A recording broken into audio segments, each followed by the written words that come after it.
আফলাহা মান যাক্কাহা।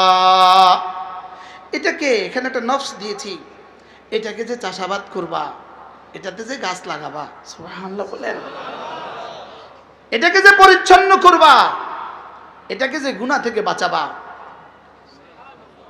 এটাকে যে বলেন, সবাই বলেন, এটাকে যে কি করবা, গুনাহ থেকে বাঁচাবা, যাক্কাহা করবা, যাক্কাহা করবা, এটাকে যে তাজকিয়া করবা, এটাকে যে সাফ করবা।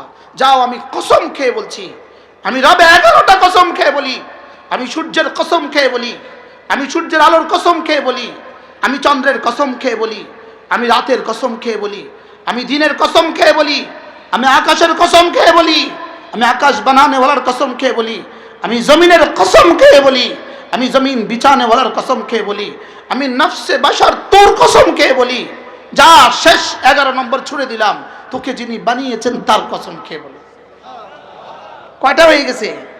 11টা কসম খেয়ে রব বলেন, কাদ আফলাহা মান যাক্কাহা। সবাই একসাথে পড়েন, কাদ আফলাহা মান যাক্কাহা, কাদ আফলাহা মান যাক্কাহা। এটাকে যে পরিষ্কার করেছো, তুমি কামিয়াব হয়ে গেছো। রব 11টা কসম খেয়ে বলেন, 11টা কসমের মধ্যেও তো তাকিক তো আছেই, তাকিক তো আছেই, এরপরে আবার কাদ বলেছেন, এরপরে আবার মাজি বলেছেন। সুবহানাল্লাহ। মাজির উপরে কাদ আসে তাহাক্কুকের জন্য, মাজির উপরে কাদ আসে তাহাক্কুকের জন্য।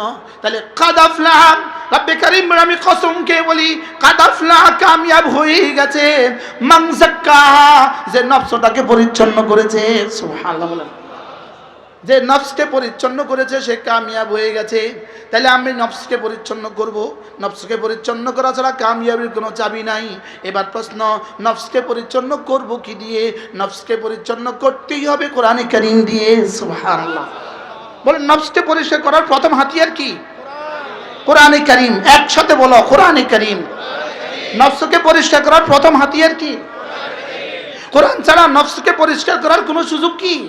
কোরআন ছাড়া যদি নফসকে পরিষ্কার করার কোনো সুযোগ না হয়, আর নফসকে যদি কেউ পরিষ্কার না করে, রব্বে কারীমের ভাষায় সে নাকাম না, সে কামিয়াব না নাকাম, সে সফল না ব্যর্থ, সে কি বলেন? ব্যর্থ। তাইলে বোঝা গেছে কোরআন ছাড়া এদেশের সুইফার থেকে সচিব পর্যন্ত যেই কোরআন ছাড়া সেই নাকাম, সেই ব্যর্থ। কি বলছি বলেন? বলো কোরআন ছাড়া, বলো বলো না, বুঝে বলতে হবে। কোরআন ছাড়া সুইফার সেও ব্যর্থ, কোরআন ছাড়া সচিব সেও ব্যর্থ, কোরআন ছাড়া ক্লিনার সেও ব্যর্থ, কোরআন ছাড়া মেম্বার সেও ব্যর্থ, কোরআন ছাড়া এমপি সেও ব্যর্থ, কোরআন ছাড়া মন্ত্রী সেও ব্যর্থ, কোরআন ছাড়া প্রধান উপদেষ্টা সেও ব্যর্থ, কোরআন ছাড়া প্রধান সেনানায়ক সেও ব্যর্থ। না, কোরআন ছাড়া সফলতার আর কোনো রাস্তা নাই। বলেন, কোরআন ছাড়া সফলতার কি নাই? বলেন। কোরআনওয়ালা যদি গাছের নিচে ঘুমায়, কোরআনওয়ালা যদি গাছের নিচে ঘুমায় সেও কামিয়াব, বাংলোতে ঘুমায় সেও কামিয়াব। কোরআন ছাড়া যদি গাছের নিচে ঘুমায় সেও ব্যর্থ, বাংলোতে ঘুমায় সেও ব্যর্থ। আমার পঠিত কোরআনে কারীমের এই আয়াত, কাদ আফলাহা, এই শব্দ দিয়ে রব্বে কারীম শুরু করেছেন। আফলাহা শব্দটা ফালাহুন থেকে আসছে, আর ফালাহুন একটা শব্দ, যেই শব্দ আমরা প্রতিদিন প্রতিটা মুসলমান 20 বার শুনে থাকি। যেই শব্দ আমরা প্রতিদিন কতবার শুনি? আজানে 2 বার, একামতে 2 বার, 4 বার, 5 নামাজে 20 বার।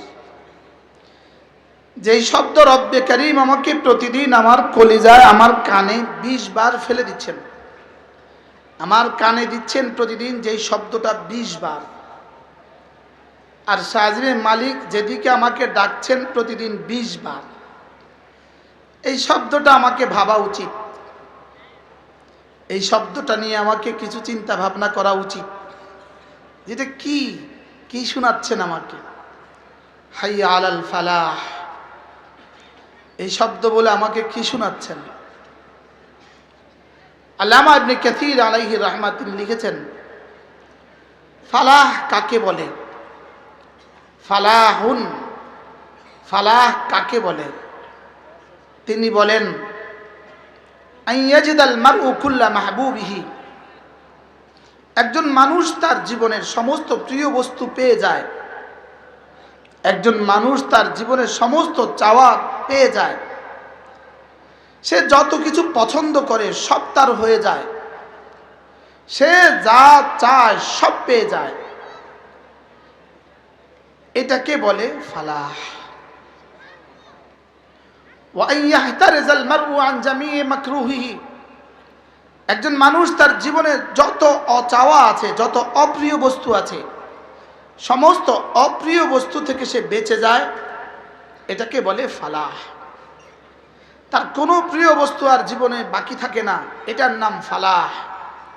কোনো অপ্রিয় বস্তু তাকে স্পর্শ করে না, এটার নাম ফালাহ। আল্লামা ইবনে কাসির আলাইহি রাহমাত এই শব্দের পরে তিনি বলেন, যদি ফালাহের এই তরজমাই হয়, এই ফালাহ এর মেজদাক দুনিয়াতে কোনো মানুষের পক্ষেই সম্ভব নয়। এই ফালাহের মেজদাক হবে শুধুই জান্নাত।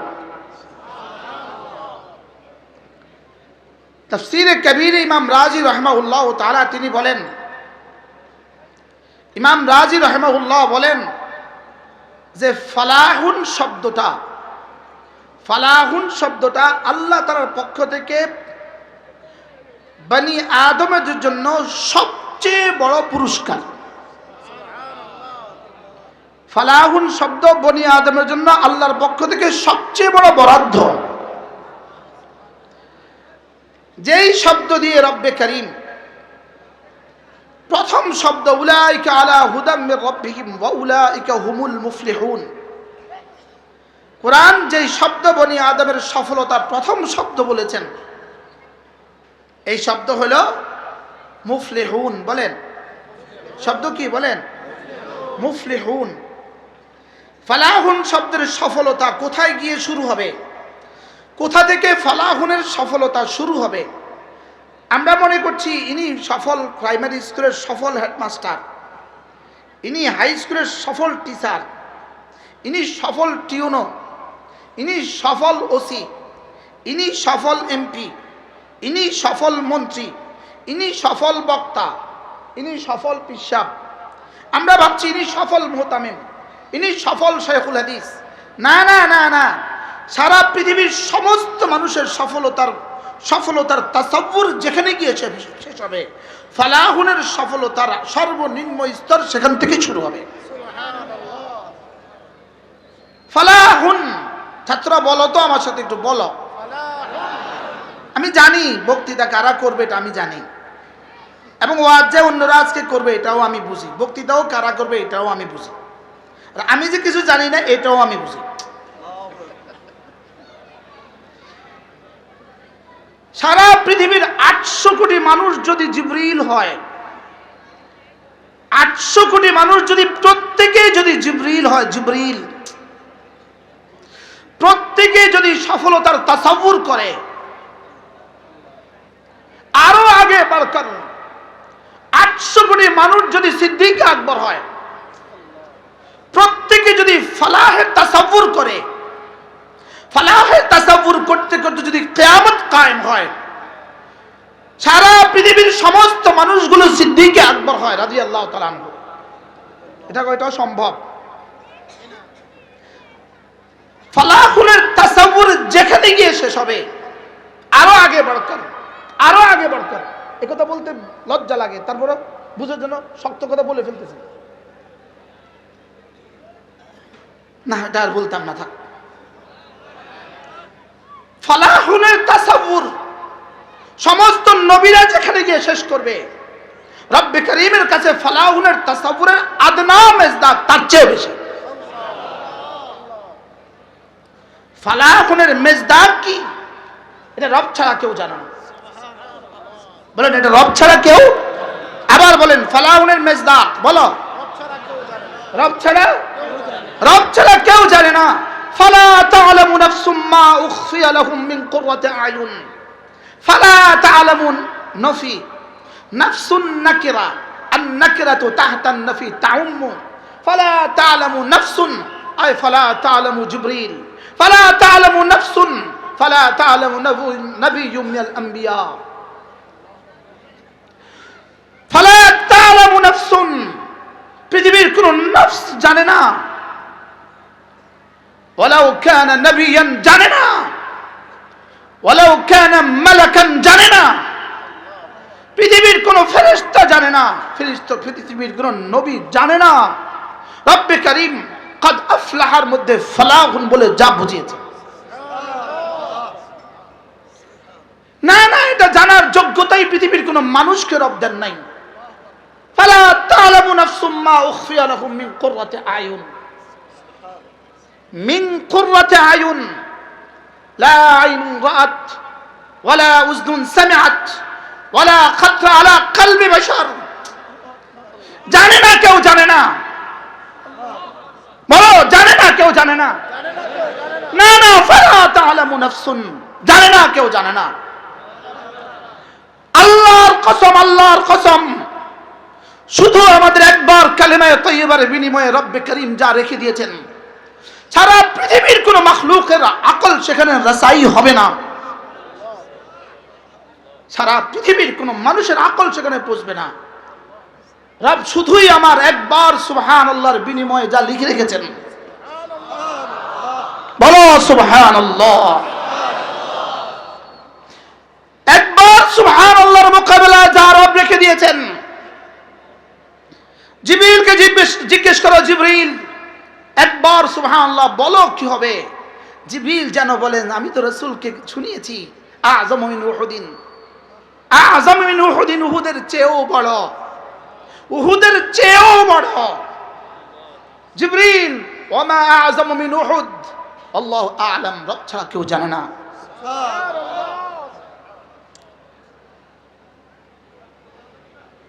আমি বুঝি নাই, তুমি বুঝো নাই, আমরা বুঝি নাই।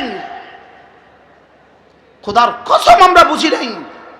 রব আমাদেরকে উলুম নবুয়ত দিয়ে কি দিতে চাচ্ছেন পৃথিবী, আমরা কেউ বুঝি নাই, আমরা কেউ বুঝি নাই রব আমাদেরকে কি দিতে চাচ্ছেন। 11টা কসম খেয়ে রব বলেন কাদ আফলাহা মান যাক্কাহা। সুবহানাল্লাহ। কয়টা কসম? 11টা কসম খেয়েছে। আরশ আজিমের মালিক, আমার মতো 3.5 হাতের বডি, আরশ আজিমের মালিক আমার মতো 3.5 হাতের বডিটাকে বুঝাবার জন্য 11টা কসম খেয়েছে। কয়টা কসম? আমি পড়ি, তুমি গণো। ওয়াশ-শামসি ওয়া দুহাহা, ওয়াশ-শামসি 1 নাম্বার, ওয়াশ-শামসি ওয়া দুহাহা ওয়াল কমারি ইযা তালাহা ওয়ান নাহারি ইযা জাল্লাহা ওয়াল লাইলি ইযা ইয়াগশাহা والسماء وما بناها والأرض وما طحاها ونفس وما سواها। কে কাকে বুঝাবার জন্য 11টা কসম খেয়েছেন?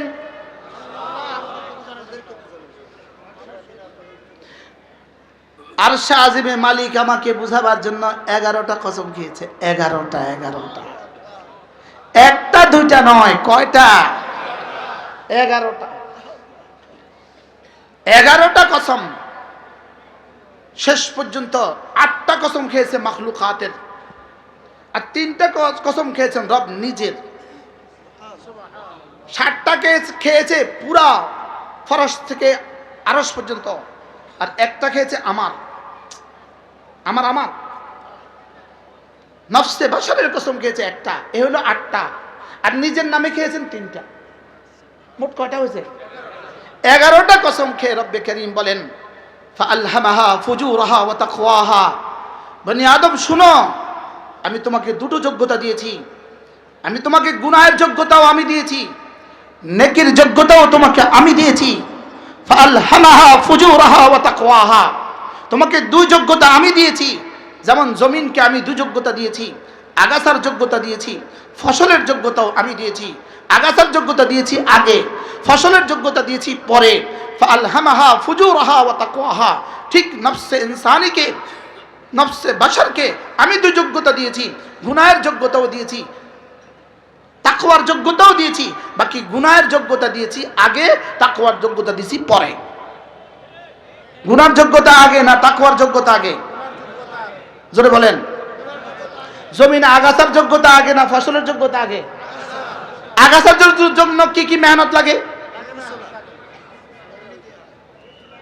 বলেন? কোন কোন আগাছা কোন কোন মেহনত দ্বারা হয়? আগাছার জন্য কি লাগে না? কোনো মেহনতের সুযোগ নাই, দরকার নাই, প্রয়োজন নাই। লেকিন কোন কোন গাছ হয় মেহনত ছাড়া?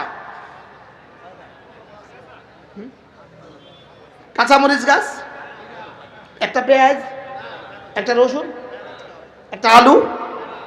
মেহনত ছাড়া যেমন কোনো ফসল হয় না, আর আগাছার জন্য যেমন কোনো মেহনতের প্রয়োজন পড়ে না, ঠিক তেমনি ভাবে গুনাহের জন্য কোনো মেহনতের প্রয়োজন পড়ে না।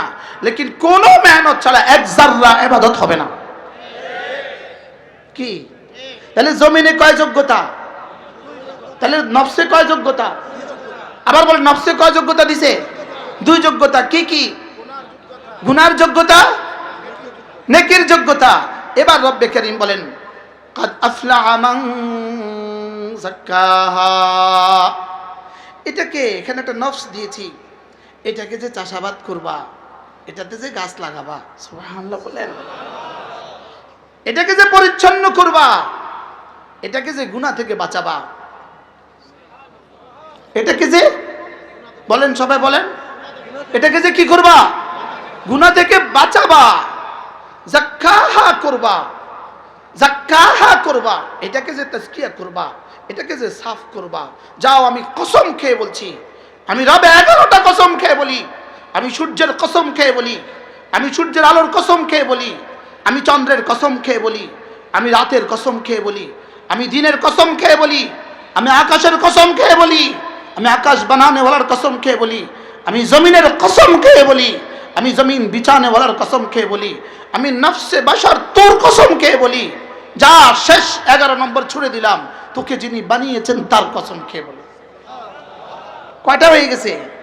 11টা কসম খেয়ে রব বলেন কাদ আফলাহা মান যাক্কাহা। সবাই একসাথে পড়েন, কাদ আফলাহা মান যাক্কাহা, কাদ আফলাহা মান যাক্কাহা। এটাকে যে পরিষ্কার করেছো, তুমি কামিয়াব হয়ে গেছো। রব 11টা কসম খেয়ে বলেন, 11টা কসমের মধ্যেও তো তাকিক তো আছেই, তাকিক তো আছেই। এরপরে আবার কাদ বলেছেন, এরপরে আবার মাজি বলেছেন। সুবহানাল্লাহ। মাজির উপরে কাদ আসে তাহাক্কুকের জন্য, মাজির উপরে কাদ আসে তাহাক্কুকের জন্য। তাহলে কাদ আফলাহা, রব্বে কারীম আমি কসম খেয়ে বলি, কাদ আফলাহা, কামিয়াব হয়ে গেছে, মান যাক্কাহা, যে নফসটাকে পরিচ্ছন্ন করেছে। সুবহানাল্লাহ বলেন। যে নফসকে পরিচ্ছন্ন করেছে সে কামিয়াব হয়ে গেছে। তাহলে আমি নফসকে পরিচ্ছন্ন করব, নফসকে পরিচ্ছন্ন করা ছাড়া কামিয়াবির কোনো চাবি নাই। এবার প্রশ্ন, নফসকে পরিচ্ছন্ন করব কি দিয়ে? নফসকে পরিচ্ছন্ন করতেই হবে কোরআনে কারীম দিয়ে। সুবহানাল্লাহ বলেন। নফসকে পরিষ্কার করার প্রথম হাতিয়ার কি? কোরআনে কারীম। একসাথে বলো, কোরআনে কারীম। নফসকে পরিষ্কার করার প্রথম হাতিয়ার কি? কোরআন ছাড়া নফসকে পরিষ্কার করার কোনো সুযোগ কি? কোরআন ছাড়া যদি নফসকে পরিষ্কার করার কোনো সুযোগ না হয়, আর নফসকে যদি কেউ পরিষ্কার না করে, রব্বে কারীমের ভাষায় সে নাকাম না, সে কামিয়াব না নাকাম, সে সফল না ব্যর্থ, সে কি বলেন? ব্যর্থ। তাইলে বোঝা গেছে কোরআন ছাড়া এদেশের সুইফার থেকে সচিব পর্যন্ত যেই কোরআন ছাড়া সেই নাকাম, সেই ব্যর্থ। কি বলছি বলেন? বলো কোরআন ছাড়া, বলো বলো না, বুঝে বলতে হবে। কোরআন ছাড়া সুইফার সেও ব্যর্থ, কোরআন ছাড়া সচিব সেও ব্যর্থ, কোরআন ছাড়া ক্লিনার সেও ব্যর্থ, কোরআন ছাড়া মেম্বার সেও ব্যর্থ, কোরআন ছাড়া এমপি সেও ব্যর্থ, কোরআন ছাড়া মন্ত্রী সেও ব্যর্থ, কোরআন ছাড়া প্রধান উপদেষ্টা সেও ব্যর্থ, কোরআন ছাড়া প্রধান সেনানায়ক সেও ব্যর্থ। না, কোরআন ছাড়া সফলতার আর কোনো রাস্তা নাই। বলেন কোরআন ছাড়া সফলতার কি নাই? বলেন। কোরআনওয়ালা যদি গাছের নিচে ঘুমায়, কোরআনওয়ালা যদি গাছের নিচে ঘুমায় সেও কামিয়াব, বাংলোতে ঘুমায় সেও কামিয়াব। কোরআন ছাড়া যদি গাছের নিচে ঘুমায় সেও ব্যর্থ, বাংলোতে ঘুমায় সেও ব্যর্থ। বলেন কামিয়াব কোরআনওয়ালা, বলেন মুখস্থ করেন কিওয়ালা।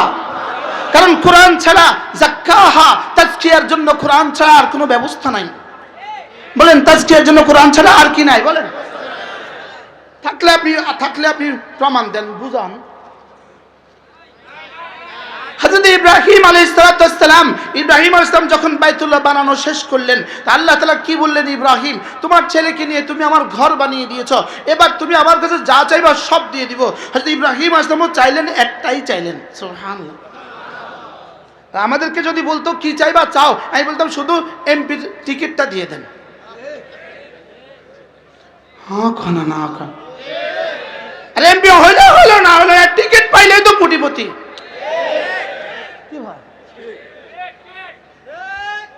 কিসের উপরে ঠিক? এত জোরে ঠিক কিসের উপরে? না না না না না না, শুধু এমপি নয়, শুধু মন্ত্রী নয়, যদি 7 মহাদেশেরও বাদশা হয়, আল্লাহকে যে হারায় সে সর্বহারা। যে আল্লাহকে হারায় সে কি? যে আল্লাহকে হারায় সে সর্বহারা। যে আল্লাহকে হারায় সে কি? গত 16 বছরের এক এক এমপি আর এক এক মন্ত্রী যারা নিজেদেরকে বাদশা মনে করত, নিজেদেরকে জমিনের খোদা মনে করত, নিজেদেরকে সফল এমপি, সফল মন্ত্রী, সফল প্রধানমন্ত্রী, আজকে কোথায়? আজকে সর্বহারা। আজকে কি বলেন? তাইলে বোঝা গেছে কোরআন হারা, সর্বহারা। আল্লাহ হারা, সর্বহারা। বলেন আল্লাহ হারা। আল্লাহকে যে হারিয়েছে সে সর্বহারা। যে ফজর ছেড়ে দিয়েছে সর্বহারা, যোহর ছেড়ে দিয়েছে সর্বহারা, নামাজ ছেড়ে দিয়েছে সর্বহারা, রোজা ছেড়ে দিয়েছে সর্বহারা, কোরআন ছেড়ে দিয়েছে সর্বহারা। বলেন সর্বহারার উদাহরণ দেওয়ার জন্য কি আর 500 বছর আগে যেতে হবে? নাকি মাত্র 1 বছর আগে গেলেই সর্বহারার উদাহরণ পাওয়া যায়? বলে না, কথা বলে না। সর্বহারার উদাহরণ আছে না নাই দুনিয়াতে? বাংলাদেশে সর্বহারার উদাহরণ আছে না নাই?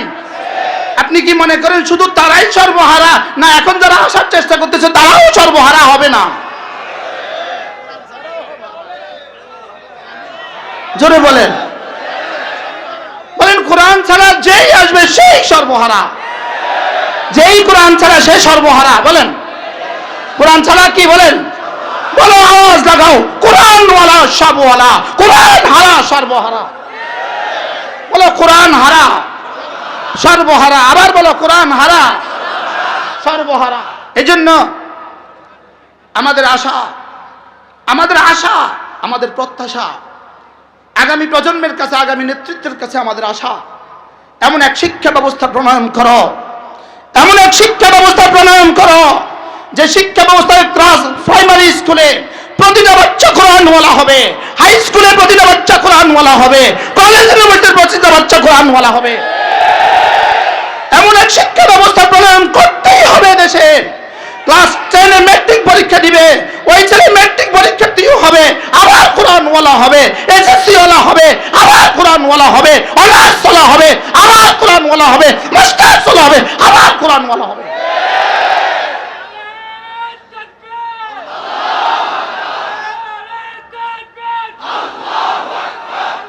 আমরা বুঝে গেছি, গত 54 বছরের বাংলাদেশের শিক্ষা ব্যবস্থা আমরা বুঝে গেছি। এদেশের শিক্ষা ব্যবস্থা যে নির্মম পরিণতি, এই পরিণতিতে এদেশকে আর চোর থেকে বাঁচানো যাবে না, ডাকাত থেকে বাঁচানো যাবে না, দুর্নীতিবাজ থেকে আর বাঁচানো যাবে না। একটাই রাস্তা, দেশের শিক্ষা ব্যবস্থাতে কোরআন লাগাও। কয়টা রাস্তা খোলা আছে? কি সেটা? দেশের শিক্ষা ব্যবস্থাতে কোরআন লাগাও। আমার সমাজের প্রাইমারি স্কুলের বাচ্চাগুলো কেন কোরআন থেকে বঞ্চিত হবে? আমার হাই স্কুলের বাচ্চারা কেন কোরআন থেকে বঞ্চিত হবে? আমার কলেজ ইউনিভার্সিটি কেন কোরআন থেকে বঞ্চিত হবে? একটাই আওয়াজ লাগাও। আগামী নির্বাচনে যারা আসবেন, যারাই আসবেন, আপনাদের কাছে আমাদের প্রত্যাশা কোরআন কারীমের সাথে জুড়ে যান, কোরআন কারীমের সাথে জুড়ে যান, কোরআনের সাথে লেগে যান। যদি কোরআনের সাথে লেগে যেতে পারেন, আর জীবনে কখনো দেশ থেকে বাহিরে থাকতে হবে না। যদি কোরআনের সাথে লেগে যেতে পারেন, আর দেশ ছেড়ে পালাতে হবে না। বলেন কোরআনের সাথে লেগে গেলে আর দেশ ছেড়ে কি ওরা বলতো আমরা পালাই না, পালাবো না। কোরআনওয়ালারা পালায় না, পালাবে না। কি বলছি? কারা পালায় না, পালাবে না বলেন? আবার বলেন, কোরআনওয়ালারা বলেন, এরা কি করবে না? যদি পালায় না, পালাবে না এই শব্দ যদি কারোর সাথে আসতে হয়, কোরআনওয়ালাদের সাথে এই শব্দ মিলে। আর বাকিরা কেউ পালায় গেছে, এখনো আসে নাই। আর যারা আশার স্বপ্ন দেখছে, তোমাদের আশা কিয়ামত পর্যন্ত পুরো হবে না। আলহামদুলিল্লাহ, আমরা ছিলাম, আমরা আছি, আমরা থাকবো। বলেন ইনশাআল্লাহ, বলেন ইনশাআল্লাহ। কারণ আমরা কি কোরআনওয়ালা, আমরা কি ওয়ালা? বলে কোরআনওয়ালারা, বলেন কোরআনওয়ালারা পালায় না, বলেন কোরআনওয়ালারা কি করে না? কোরআনওয়ালারা পালায় না। চেষ্টা করেছিল আমাদেরকে পৃথিবী থেকে মুছে দেওয়ার, চেষ্টা করেছিল আল্লামা মামুনুল হকের কণ্ঠকে স্তব্ধ করে দেওয়ার, চেষ্টা করেছিল মামুনুল হকের কণ্ঠকে স্তব্ধ করার চেষ্টা করেছে। যারা চেষ্টা করেছে তারা আজকে স্তব্ধ হয়ে গেছে। মজার বিষয় হলো, আল্লামা মামুনুল হকের মামলা করেছে 48টা, আর লেডি ফেরাউনের মামলা 550 হয়ে গেছে। নুরু ভাত নিবা, মাত্র শুরু।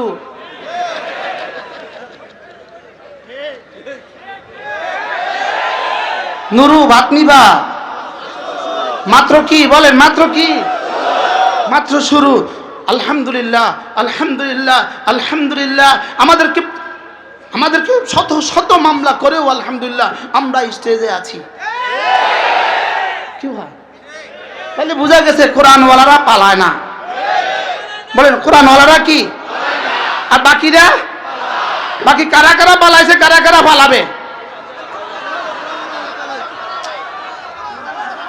কোরআন ছাড়াওয়ালারা কি করবে বলেন? পালাইছে, পালাবে বলেন। আর কোরআনওয়ালারা ইনশাআল্লাহ, কোরআনওয়ালারা এখান থেকে সোজা জান্নাতে। সুবহানাল্লাহ বলেন।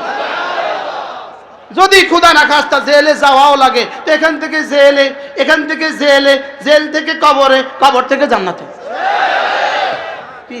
ইনশাআল্লাহ জেলে আর যাবে না, এখান থেকে সংসদে যাবে।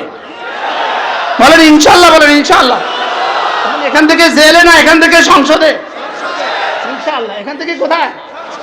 এখান থেকে সংসদে ইনশাআল্লাহ। এজন্য মেরে ভাইও, রব বলেছেন, 11টা কসম খেয়ে বলেছেন, আতাফলাহা মান যাক্কাহা, আল্লাহুম্মা যাক্কি নুফুসানা বিতাকওয়াহা। বলেন আল্লাহুম্মা যাক্কি নুফুসানা বিতাকওয়াহা। তাহলে তাজকিয়া নফসের প্রথম হাতিয়ার কি? আবার বলেন, প্রথম হাতিয়ার কি?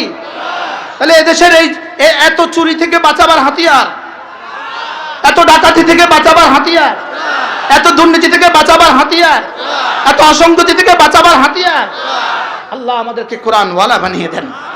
নিয়ত বানান, আজ থেকে নিয়ত করেন। আমি তো প্রতিদিন হাত তুলি আলহামদুলিল্লাহ, আমি বলি ইনশাআল্লাহ, ইনশাআল্লাহ। হাত উঠাইয়া ওয়াদা করলাম ভাই, ছেলে মেয়েকে দিন শিখাইয়া মরতে চাই সবাই। ইনশাআল্লাহ, ইনশাআল্লাহ। হাত উঠাইয়া ওয়াদা করলাম ভাই, ছেলে মেয়েকে দিন শিখাইয়া মরতে চাই সবাই। ছেলে মেয়েকে দিন শিখাইয়া মরতে চাই সবাই। ছেলে মেয়েকে কি শিখাবো বলেন? হাত নামান, আল্লাহ তৌফিক দান করেন। যাদের ছেলে মেয়ে হয় না তারা কেন হাত তুলছ? হ্যাঁ ইনশাআল্লাহ হবে, হবে ইনশাআল্লাহ। কি? আর যারা ছেলে মেয়েকে দিন শিখাবে না তাদের জন্য আর ছেলে মেয়ে না হয়। ওই ছেলের দরকার নাই বাংলাদেশে যাকে দিন শিখাবে না, ওই মেয়ের প্রয়োজন নাই বাংলাদেশে যাকে দিন শিখাবে না। আমরা আর পাপী আর পাপিষ্ঠা এই মেয়েগুলো তৈরি হইতে দেখতে চাই না, আমরা আর এদেরকে দেখতে চাই না। আমরা এখন আগামী প্রজন্ম দেখতে চাই, কোরআনওয়ালা প্রজন্ম দেখতে চাই। বলেন আগামী প্রজন্ম কি? কোরআন প্রজন্ম। বলো বলো বলো বলো বলো, আগামী প্রজন্ম কি? বলো কোরআন প্রজন্ম। আমার ছেলেও কোরআনে কারীম শিখবে। আমি বলি কোরআন পড়বে কে কে? আমি নতুন স্লোগান দিচ্ছি, কোরআন পড়বে কে কে? আমি বলি আমি তুমি সে। কোরআন পড়বে কে কে? আরো জোরে, কোরআন পড়বে কে কে? আমি যদি রিকশাওয়ালা হই আমিও পড়বো কোরআন, সে যদি প্রধান উপদেষ্টা হয় তাকেও পড়তে হবে কোরআন। বলেন কে কে কোরআন পড়বে বলেন? এটা বাংলাদেশের আকাশে বাতাসে স্লোগান লাগাও, কোরআন পড়বে কে কে? আমি তুমি সে। স্লোগান দিছিল, আমি কে তুমি কে, রাজাকার রাজাকার। আমি বলি আমি কে তুমি কে, ঈমানওয়ালা কোরআনওয়ালা। আমি কে তুমি কে, ঈমানওয়ালা কোরআনওয়ালা। কে বলেছে বানানেওয়ালা বানানেওয়ালা। আমি কে তুমি কে, ঈমানওয়ালা কোরআনওয়ালা। আমি কে তুমি কে, ঈমানওয়ালা কোরআনওয়ালা। কে বলেছে বানানেওয়ালা বানানেওয়ালা। এজন্য আগামী নির্বাচনে আমার সমর্থন কার পক্ষে থাকবে? আমি দেখব কে কোরআন পারে আর কে কোরআন পারে না। কি বলছি? যে বিসমিল্লাহ পড়তে পারে না, যে নিজের জীবনে বিসমিল্লাহ পড়তে পারে না, সে আমার রাষ্ট্রের সংশোধন করবে কিভাবে? কি যে বিসমিল্লাহ পড়লে বিসমিল্লাহ তাকে লানত দেয়, বিসমিল্লাহ তাকে কি দেয় বলেন? বিসমিল্লাহির রহমানির রহিম। বিসমিল্লাহ তাকে কি দেয়? তো যাকে বিসমিল্লাহ লানত দেয় সে দেশকে শান্তি দিবে কেমনে? মনে হয় বুঝাইতে পারলাম না কিছু। যাকে বিসমিল্লাহ কি দেয় বলেন? জীবনে সব ঠিক করতে পারলেন, বিসমিল্লাহটা ঠিক করতে পারলেন না। কি জীবনে সব ঠিক করতে পারলেন, বিসমিল্লাহটা ঠিক করা আসলো না আপনার? আপনি বিসমিল্লাহ ঠিক করতে পারেন না, যে বিসমিল্লাহ জানেন না সে আবার জাতিকে ঠিক করবেন কেমনে? এজন্য আগামী নির্বাচনে এদেশের মানুষ ইনশাআল্লাহ দেখবে কার কোরআন শুদ্ধ কার কোরআন অশুদ্ধ, কে ফজর পড়ে কে ফজর পড়ে না। সুবহানাল্লাহ। আগামী নির্বাচনে হবে ফজর প্রজন্ম, ফজর প্রজন্ম। বলো কি বলছি বলেন বলেন বলেন। কি প্রজন্ম? আমরা কি চাই? কোরআন প্রজন্ম, ফজর প্রজন্ম। বলো বলো বলো বলো বলো। আমরা এমন এক জাতি চাই যে জাতি ফজর ছুটে না, যে জাতি ফজর ছাড়ে না, যে জাতি কি ছাড়ে না বলেন? যে জাতি ফজর ছাড়ে না। রাসূল করিম সাল্লাল্লাহু তাআলা আলাইহি ওয়াসাল্লাম ইরশাদ করেন, রাকাআতা সালাতিল ফজরে খায়রুম মিনাদ দুনিয়া ওয়া মা ফিহা। আল্লাহর নবী বলেন ফজরের 2 রাকাত সুন্নতের দাম কত জানো? রাকাআতা সালাতিল ফজরে খায়রুম মিনাদ দুনিয়া ওয়া মা ফিহা। ফজরের 2 রাকাত সুন্নাত দুনিয়ার মধ্যে যা আছে তার চেয়ে দামি। আচ্ছা, দুনিয়ার মধ্যে যা আছে তার চেয়ে দামি, এই কথা আপনিও শুনেছেন আমিও শুনেছেন। What is this? What means? এটা অর্থটা কি? এটা অর্থটা কি? কেউ বলবেন দুনিয়ার চেয়ে দামি, তার অর্থটা কি? জান্নাত। সুবহানাল্লাহ বলে। দুনিয়ার চেয়ে দামি, অর্থটা কি? এবার বলুন তো দেখি, 2 রাকাত ফজরের সুন্নতের দাম কত? যদি 2 রাকাত ফজরের সুন্নতের এই দাম হয়, তাহলে 2 রাকাত ফজরের ফরজের দাম কত? কি ভাই? মান সাল্লা সালাতাল ফজরে ফাহুয়া ফি যিম্মাতিল্লাহ। এজন্য আল্লাহর নবী বলেন যে ফজরের নামাজ পড়লো সে আল্লাহর জিম্মাতে ঢুকে গেল। এজন্য এই দেশের একমাত্র ইনস্টিটিউট, একমাত্র প্রতিষ্ঠান, এদেশের একমাত্র প্রতিষ্ঠান যেগুলো কওমি মাদ্রাসার নাম দেওয়া হয়, এগুলোই একমাত্র প্রতিষ্ঠান যেখানে বাচ্চা থেকে বাচ্চা, বুড়ো থেকে বুড়ো ফজরের নামাজ জামাতে পড়ে। তাহলে আমাদের জিম্মাদার কে? সুবহানাল্লাহ বলে না। এজন্য ওদের দুর্নীতির কারণে ভূমিকম্প আসে, মাদ্রাসাওয়ালাদের তেলাওয়াতের কারণে ভূমিকম্প আবার চলে যায়। কি আপনি কি মনে করছেন এদেশে ঢাকা শহরে এমন কোনো বাড়ি নাই যে বাড়ি ওই বরিশালের একটা থানার নাম বলেন, যেমন একটা থানা হিজরা, একটা থানা, কথার কথা, একটা থানা আছে হিজরা। আচ্ছা নাকি হিজলা না, ওটা হিজরা একটা থানা। আচ্ছা আচ্ছা শুধু আচ্ছা আরেকটা নাম বলেন না, বোলা। আচ্ছা চর আন্ডারচর, কে আবার মনে কষ্ট নাই কার নাম? আন্ডারচর থেকে গ্রাম থেকে একটা ছেলে রিক্সাওয়ালা কষ্ট মষ্ট করে 2 জন প্যাসেঞ্জার লইয়া শহরে ঢুকছে, 100 টাকা ভাড়া লইয়া। ঢুকার সঙ্গে সঙ্গে একজন তার কাছে আসা কয়, এই আন্ডারচর থেকে শহরে ঢুকছ যে বড় ভাই টাকা দে, বড় ভাই টাকা দে। কারণ বড় ভাই বাপে তারে রিক্সা কিনে দিছিল। বুঝেন না কিছুই আপনি? তারে বড় ভাই কি দে। তো এবার কি দিছে? 100 টাকা বহুত কষ্ট করে নিয়ে আসছে, 2টা প্যাসেঞ্জার দিছে, 50 টাকা দিয়ে দিছে। না হয় কিন্তু জীবন আর উঠতে পারবি না এই শহরে, টাকা দে। ওই 50 টাকা করে জমা করে করে করে করে বড় ভাই গুলশানে বাড়ি বানাইছে। মনে হয় বুঝেন না, বনানীতে বাড়ি বানাইছে। এখন ভূমিকম্প কয় আল্লাহ আর সহ্য হয় না। ভূমিকম্প কি বলে বলেন না, আল্লাহ আর সহ্য হয় না, আর পারি না। কারণ তার বাড়ির প্রতিটা ইটের পেছনে হাজারো রিক্সাওয়ালাদের দীর্ঘ নিঃশ্বাস আছে, আহ আছে, আছে না নাই বলেন, আছে না নাই? এবার বলুন তো ভূমিকম্প কি কয়? আল্লাহ অনুমতি দেন, খায়া ফেলি, ভ্যানিশ করি। তো আল্লাহ কয় আচ্ছা এটা হালকা নাড়া, হালকা। যেই নাড়া দিছে আল্লাহ রহমের নাড়া উঠছে। এই শোন, ওই এটার পাশে এটা মাদ্রাসা আছে, ওরা কোরআন শরীফ পড়ে, সুবহানাল্লাহ বলেন। থাম থাম, তো নাইরা নাইরা আবার একটা জায়গা, আরে সুবহানাল্লাহ বলে না। কেন টিকে আছেন? শুধুই কোরআনের বরকতে ঢাকা শহর টিকে আছে, শুধুই মসজিদের বরকতে, শুধুই মাদ্রাসার বরকতে, শুধুই কোরআন ওয়ালাদের বরকতে, শুধুই যারা ফজর পড়ে তাদের বরকতে, শুধুই ওই তাবলীগ ওয়ালাদের বরকতে, শুধুই হক্কানি রব্বানি আল্লাহ ওয়ালাদের বরকতে। কি ভাই, তাহলে এবার নিয়ত করেন ইনশাআল্লাহ আজ থেকে ফজর নামাজ জামাতে পড়বো ইনশাআল্লাহ। সব হাত তোলেন, তোলেন, হাত তোলেন ইনশাআল্লাহ। ফজর জামাতে পড়বো তো ইনশাআল্লাহ। এই জন্য আমরা দুইটা প্রজন্ম, আগামী প্রজন্মের কাছে আশা করি দুই প্রজন্ম, একটা হলো কোরআন প্রজন্ম, একটা হলো ফজর নামাজ প্রজন্ম। বলেন কি কি বলেন? কোরআন প্রজন্ম, ফজর প্রজন্ম। আল্লাহ তাআলা এই বিশাল বিশাল জনসমুদ্র, এত হাজারো মানুষকে আল্লাহ তাআলা প্রত্যেকে নিয়ত করেন। আমি একটা তাহরিক তুলছি, আন্দোলন তুলছি, বলবো আমি ওই আন্দোলনের সভাপতি, ওটার নামে সেক্রেটারি। আমার আর সেক্রেটারিও নাই, আর কেউ নাই, আমি সভাপতি সেক্রেটারি। আর আপনারা হয়ে যান বলে বুঝলে আমি হব সদস্য। কন ইনশাআল্লাহ কন। আমার আন্দোলনের নাম হলো ফজর প্রজন্ম। আমার তাহরিকের নাম কি বলেন? সভাপতি কে? মুশতাকুন নবী। সেক্রেটারি কে? মুশতাকুন নবী। এবার সদস্য কে? আমি। সদস্য কে বলেন? নিয়ত পাক্কা করেন, প্রত্যেকেই ফজরের নামাজ জামাতের সাথে পড়বই পড়ব, বলেন ইনশাআল্লাহ। 2 নম্বর ওয়াদা, 2 নম্বর ওয়াদা, আমি আমার ছেলে মেয়েকে দিন শিখাবো, বলেন ইনশাআল্লাহ, বলেন ইনশাআল্লাহ। আমার ছেলে মেয়েকে আমি কি শিখাবো?